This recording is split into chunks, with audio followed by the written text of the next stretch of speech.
So I know some people have I've been asking how you get straight lines using a multiplacer. So I'm just going to do a quick demonstration using this. This is the 8-part multiplacer.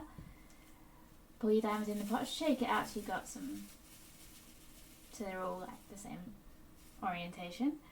Then start from one end of the pan, make sure you've got some fresh glue in there. Slide the diamonds along to get a straight line. Push down on your pen. Pick it up, you've got a straight line of diamonds. And then press down from the end of the pan. Press it down on the canvas. A little bit of wiggle. And